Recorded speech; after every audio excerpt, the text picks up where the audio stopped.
Yeah. Good to see you. Oh, we got. Well, we got to do some trading.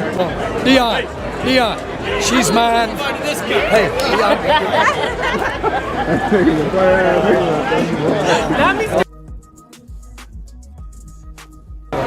And Jordan, I want to talk to you. I do too.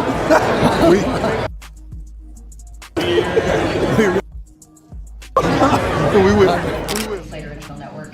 I'm old enough to remember the last time we had an exciting quarterback follow the Cowboys when they came up. Have you guys gone through that scenario if there was an exciting quarterback like, say, Jackson Dart or Shedeur Sanders there at 12? Yeah, well, we've got a major commitment with Dak, and so you weigh all of that. And but I was going to add to this whole conversation, it's very often that somebody will step up and say, now, we got this guy right here. We've got him. And we just signed him under contract. The wild part? He's cooking up a secret plan that involves Shedeur Sanders, and it's straight out of a movie script. The kind of chaos that makes you pause the TV just to scream, "What did I just watch?" Poor Kevin Stefanski looked like someone yanked his headset cord mid-game.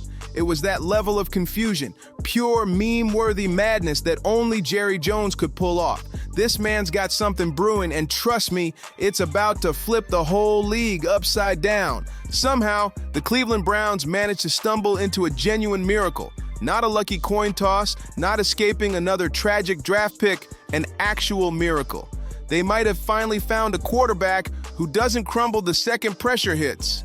When the game tightens up, Shadur Sanders steps in calm, focused, and slinging lasers like it's target practice. Suddenly, Browns fans are brushing off the word hope like it's a dusty relic from a forgotten era. They're starting to believe again, and honestly, it's beautiful to watch. But just as Cleveland starts to dream big, guess who slides in like a billionaire villain in a late-night drama? I want to use it, the love affair that we have. What? And I have always admired him, both on and off the field. And I said, that's hard. Jerry Jones. The man's not just watching, he's whispering, plotting, scheming behind the curtain like he's directing his own scandal. He's the oil tycoon turned puppet master, and this time, his strings might pull Cleveland straight into his web of chaos. Jerry Jones doesn't just own the Cowboys, he owns the spotlight. This man treats football like a full-blown Broadway show complete with flashing lights, overpriced nachos, and a stage big enough to hold his ego, insecurities, and a marching band. Talent. And that's what I respect the most about Shedeur, about Shiloh, and also about Prime. They know who they are. They don't waver away from it. They have to remember, you don't get to write your plans in pen. Only God. When Shadur Sanders' name started echoing outside of Cleveland, Jerry didn't just notice, he activated. It was like somebody hit the turbo button on his billionaire ego while he was sipping champagne on that massive yacht of his. See, to Jerry, quarterbacks aren't just athletes. They're walking ATMs with shoulder pads. And Shedeur? He's like Bitcoin with a perfect spiral. Jerry doesn't see a player. He sees a gold mine, a brand, a legacy, an entire empire waiting to print money and headlines. Forget defensive schemes. Shedeur could sell jerseys in Tokyo, shoot a Netflix series, and still have time to light up Sunday Night Football like a rock star. Nothing. So why don't you talk? Again, nothing would be that, and we might or might not talk. And the rest of that gets in what we do every day. You think that talks would pick up a little bit with him? I don't know that necessarily talks will, but we've got a game coming, and he's under contract. And when Jerry's eyes start glowing like a Vegas slot machine, you already know what's next. Subtlety goes straight out the window. He can't just make a quiet phone call. Oh no, that would be tampering. Instead, Jerry's the type to stir the pot in public, smiling for the cameras while secretly plotting a move that could shake the NFL to its core. Now, Jerry Jones might have the morals of a used car salesman pitching honesty at an ethics convention, but even he knows when the cameras are locked on him. That's when he switches into stealth mode, or at least his version of it. Suddenly, there are whispers in luxury suites, secret dinners with anonymous guests, and Shedeur figures popping up like side characters in a bad spy movie. Cowboys have the 9th hardest schedule this season, and the Cowboys have the 10th. That's where we're headed now. The public saga continues between Jerry Jones and Micah Parsons as the team has not gotten any closer to reaching a new contract since Micah requested a trade on August 1st. Here's Jerry's latest comments on Micah. Mysterious sources start talking, and third-party middlemen become the most in-demand dinner guests in all of Dallas. It's cloak and dagger nonsense, except here, the daggers are made of gold and the lighting is terrible. Then comes the real twist. Shedeur Sanders, Jerry's old flame from the Cowboys' glory days, the man who turned Dallas into primetime long before Netflix even existed. Shedeur and Jerry go back decades, back to the era when shoulder pads were huge and egos were even bigger. And if there's one voice Jerry still respects in a world full of yes men and sycophants, it's primetime himself. So when Deion casually drops his son's name, Shedeur Sanders, into the conversation, Jerry doesn't just nod. He's gonna hire primetime Deion Sanders as a head coach. What? That would be crazy. Whoa. Is Jerry Jones crazy enough to do something like that someday? No, but he does know how to spell well enough and not answer a hypothetical question. Oh no, he starts sketching empire blueprints. This isn't scouting. This is Jerry scripting his final act. He's framing it all like a noble football mission. The Cowboys need their quarterback of the future. Sure, Dak's contract looks like a Rubik's Cube, and the NFC East is a war zone. Sounds reasonable, right? Wrong! Jerry logic doesn't live in the same zip code as real logic. The man hasn't made a sensible trade since flip phones were a thing, and this deal he's cooking up? Forget your usual 2 picks and a backup nonsense. Jerry's plotting a blockbuster. He's floating offers so wild, they make the Herschel Walker trade look like a garage sale. We're talking multiple first-rounders, key starters, and financial backflips that'd leave Wall Street sweating bullets. Tell the truth. Does this surprise you guys that Shadur Sanders, pick number 144, is now the best-selling jersey of the draft class? No, and this is why he's going to be a Cleveland Brown. I think he's going to be on the roster no matter what. Because at the end of the day, I do think he has a safe floor at quarterback, but those type of things, moving the needle, moving dollars around and being relevant as a franchise. This isn't negotiation. It's chaos, dressed in designer suits. Jerry's lost it, fully gone off the deep end. He's ready to gut his own roster, burn his salary cap to ashes, and practically auction off his soul just to see Shedeur Sanders wearing that shiny Cowboy star. That's how obsessed this man is. It's not business anymore. It's personal, and Jerry's treating it like his final crusade for glory. Meanwhile, over in Cleveland, things are getting messy and quietly explosive. The front office is split right down the middle. Half of them want to protect Shedeur, build a real team around him, and finally enjoy having a quarterback who doesn't make them question their life choices after every snap. The other half, they're seeing nothing but dollar signs. Licensing deals, merch drops, sponsorships. They're already designing slogans before the next game even kicks off. Now imagine this. The Cleveland Browns of all teams thinking they can turn into a marketing empire. Please, Cleveland couldn't sell beachfront property in Hawaii if they tried.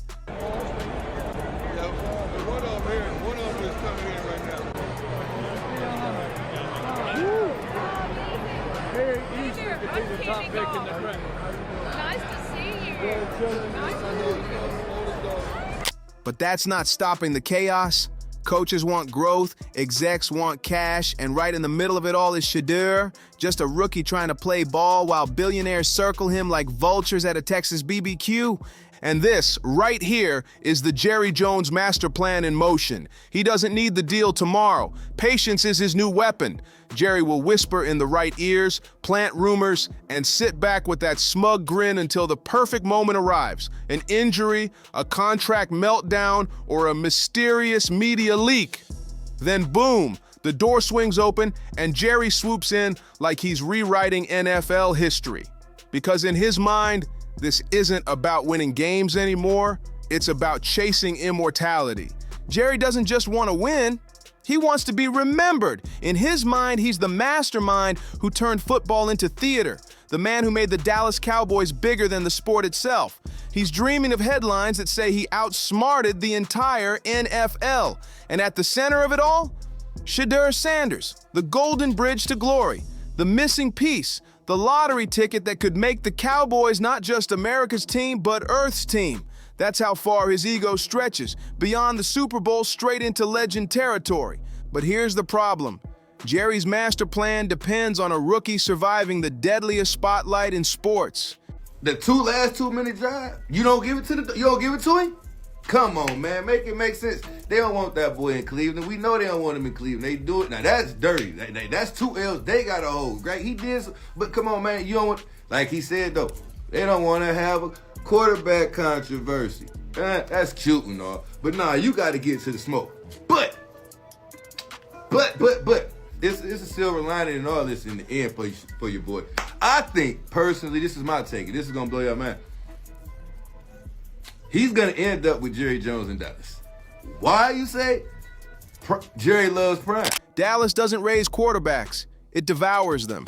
One bad interception, one shaky press conference, and the Dallas media machine will turn Shedeur into the next failed reality show contestant. And Jerry, the same man who once refused to let Jimmy Johnson take credit for winning Super Bowls, actually thinks he's going to play puppet master over Deion Sanders' kid? Please, that's not strategy. That's delusion on billionaire difficulty mode. And if you think Cleveland's front office is going to save the day, think again. Those suits couldn't make a united decision if their bonuses depended on it. They're one bad headline away from another meltdown. And Jerry knows it. That's why he's pushing all in, desperate to script his last act before the curtain drops. But the risk, it's nuclear. If this thing backfires, Jerry won't go down as the genius who built an empire. He'll be remembered as the megalomaniac who blew it all up for a midlife crisis, the man who turned America's team into America's punchline. And don't sleep on the NFL either. The league hates this kind of off-the-record drama. They want clean trades, safe headlines, and tidy press releases, not some billionaire out here hosting secret steakhouse meetings like a Bond villain. The second a text leaks or a name slips on a hot mic, it's over. Tampering charges, fines, investigations, the full-blown circus tent comes crashing down. And Jerry, he'll still be smiling because chaos is his favorite show. Jones' comments on this Micah Parsons trade have me confused. We all know Jerry Jones is in the media way too much, but him coming out saying, essentially, we got rid of Micah Parsons because we need to stop the run. Jaden Daniels, Jalen Hurts, now Russell Wilson. Some of the top quarterbacks in the NFL in your division. So you got to stop the run, but these dudes can throw all over you. And you already know how Jerry Jones moves. When the league comes knocking, he'll spin it like they're just jealous of his genius. In Jerry's world, there are no rules, just minor speed bumps, slowing down his greatness. He doesn't follow the system. He rebuilds it, one dramatic scandal at a time. The wildest part, Jerry actually believes controversy is part of the plan. The man doesn't just tolerate chaos, he feeds on it. To him, noise is power. The Cowboys don't need another Super Bowl banner to stay relevant. They just need to keep the spotlight blazing 24/7. And with Shadur Sanders in the mix, Jerry's basically been handed a flamethrower inside a fireworks factory. Win or lose, it doesn't matter. The Cowboys will dominate every headline, every debate show, every trending page, and Jerry will stand right in the middle of it, grinning like the self-crowned emperor of chaos. But here's the cruel twist. While Jerry's out here playing billionaire chess, Shedeur's just trying to survive. He didn't sign up to be a pawn in Jerry's ego-fueled finale. He's not begging for legacy battles or media storms. He just wants to play ball, earn his respect, and finally step out of his father's massive Shedeur. But now he's tangled in billion-dollar scheming, media manipulation, and a Shakespeare-level family drama, with Deion Sanders quietly watching from the sidelines, ready to step in if this thing blows up. You can feel the tension building, that uneasy silence before a thunderstorm. Everyone's pretending it's fine, but deep down, they know it's not. Every time Shedeur walks into practice, he carries the weight of it. The whispers, the pressure, the eyes watching his every move. Because once Jerry Jones pins your name on his vision board, asked a direct question about, has he had a chance to get up with Shedeur and Shedeur throwing some passes. And you heard what Jerry Jeudy said. We throw the ball around a little bit. And Shedeur has an arm. He said Shedeur has one of the best arms. Your life stops being normal. You become part of his story. And in Jerry's story, nobody walks away untouched. And here we are, standing right on the edge of a trade rumor that feels less like football and more like Shakespeare with shoulder pads. It's a full-blown drama. Jerry Jones, the aging king clinging to his throne, desperate to carve his name into history before the curtain drops. Shedeur Sanders, the prodigal prince, trapped between bloodline and expectation, caught in a story bigger than any playbook could contain. And Cleveland, the broken kingdom, torn between protecting their golden boy or cashing out for a fantasy built on marketing dreams and dollar signs. Everything spinning together, ambition, greed, legacy, into the NFL's latest soap opera. Suddenly, the Browns' locker room doesn't feel like a team anymore. It feels like a low-budget reboot of Succession, only set in Cleveland. Half the coaches are ready to hand Shedeur the keys and let him drive the future. The other half, they're too busy staring at spreadsheets, dreaming about sponsorships, and figuring out how many luxury boxes they could sell if Jerry Jones waved his wallet in their direction. The paranoia's gotten so deep, even the water boys probably have financial advisors whispering in their ears about long-term brand value. It's chaos disguised as strategy. And right in the middle of this carnival stands Shedeur Sanders, just trying to play football, while the world around him turns into a billionaire soap opera. At this point, the Dallas media is treating his every move like prophecy. If Shedeur so much as wears cowboy boots, half the league's execs start updating their resumes. It's that wild. Every gesture, every word, every outfit sparks rumors, because when Jerry Jones starts circling, nobody feels safe, and everyone knows something big is coming. This is where Jerry Jones's dream stops being ambitious and turns full Shakespearean tragedy. In his head, Shedeur Sanders isn't just another quarterback. He's the chosen one. But guess what? Guys get hurt. So you bet your whole house that you got him, and then all of a sudden you don't have him. So that's when your old mind starts saying, well, if this guy did get hurt, what would we do this year? The prodigal prince sent to carry the Cowboys' broken dynasty into eternity. Forget Dak Prescott, forget the endless carousel of playoff heartbreaks, forget that Dallas hasn't touched true glory since people were rewinding highlights on VHS tapes. Jerry's rewriting history. In his mind, Shedeur is his time machine, his shot at cheating age and rewriting football forever. If Jerry could just land him, the Cowboys wouldn't just win, they'd transcend. They'd become a religion, a global empire, a never-ending blockbuster franchise. Jerry doesn't just want a team, he wants a myth, something bigger than football, bigger than logic. And being Jerry, he's not satisfied with just a deal. He wants a spectacle, a trade so wild, so jaw-droppingly bold, it would make Wall Street faint from the audacity. Rumors are flying that Jerry's out here dangling 3 first-round picks, a defensive star, and who knows what else. Some even say he offered a lifetime supply of brisket to sweeten the pot. And honestly, wouldn't that sound exactly like him? If you listen close, you can almost hear him on the phone saying, "What if I toss in the entire practice facility? Or maybe my yacht? This isn't business anymore. It's legacy warfare. It's about control, image, and immortality." Jerry doesn't just want Shedeur on his team, he wants him in his story. That was said about Shadur Sanders, like I've stated in these previous videos, it's all lies, it's all smoke and mirrors. Jerry Jeudy just verified that. He's a wide receiver. He's the one catching the ball from Shedeur. So he knows what that arm strength is. He knows what that arm talent is. A lot of stuff that's been lied about Shedeur, all the collusion, we heard what Eric Dickerson said, fix was in. But it sounded like Jerry Jeudy said, man, Shedeur is a baller. Shedeur got a bright future. It's almost like he's saying, man, he's our guy. He's picturing that ESPN documentary. 20 years from now, the lights, the interviews, the dramatic piano music, and right in the middle of it, Jerry standing there, cowboy hat tilted, grinning like the man who conquered football itself. And by this point, Jerry's obsession wasn't just rumor. It was legend. Every insider, every talk show, every gossip column in sports was whispering about the deal. It wasn't if Jerry would make a move, it was when. You could feel it in the air like static before a storm. Cowboys fans were foaming at the mouth, already photoshopping Shedeur Sanders in a Dallas jersey, while Cleveland fans were panicking, clutching their hope like it was slipping through their fingers. Meanwhile, the Browns building turned into a soap opera on Fast Forward. Executives pacing hallways, phones buzzing nonstop, and coaches pretending not to read the headlines while secretly refreshing their feeds every 5 minutes. It was chaos in khakis, everyone talking loyalty while secretly calculating their escape routes. And through it all, Shedeur stayed calm, too calm. Cameras caught him walking into practice like nothing was happening, earbuds in, hoodie up, ice in his veins. But behind that cool stare was a young man who knew exactly what was going on.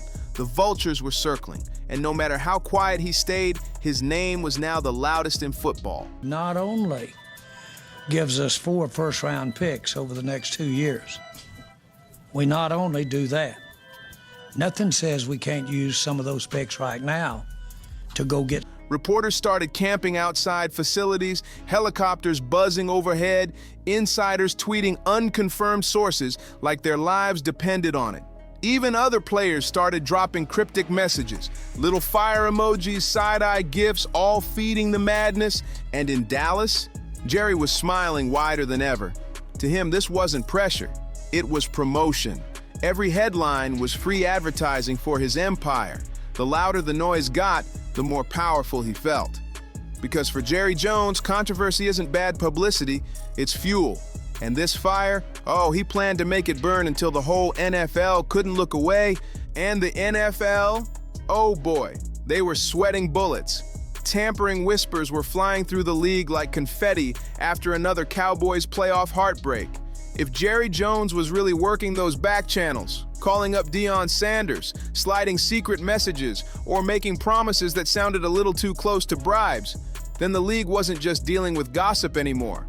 They had a full-blown scandal brewing, and it smelled like trouble wrapped in money and ego. But come on, this is Jerry Jones we're talking about. The man's been bending rules since pagers and fax machines were high-tech. What's the NFL gonna do? Fine him? Suspend him? Please. Jerry would probably buy the fine office, rename it the Jerry Jones Center for Creative Accounting, and keep grinning while doing interviews about innovation and ownership. That's why the stakes here are beyond football. They're mythical. Because if Jerry actually pulled this off, if Shadur Sanders ever walked onto that field wearing a Cowboys star, it wouldn't just be a trade, it'd be a heist. The kind of move that would rewrite NFL history. Imagine the headlines exploding across every platform, the jersey sales breaking records, the chaos turning into legend. Picture Jerry sitting in his private suite, whiskey in hand, grinning like the Joker, knowing he just pulled off the slickest move of his career. And in the middle of it all, Shedeur, the prodigy, caught in billionaire crossfire, just trying to play the game. The Browns, the broken kingdom, torn between loyalty and greed, standing at the edge of a decision that could define their future for decades. This wasn't just a football story. It was Julius Caesar with shoulder pads and Gatorade. So tell me, what do you think? Should Jerry be stopped, or should he go all in on this wild dream? Drop your thoughts below. Don't forget to like, subscribe, and share. And I'll see you on the next one.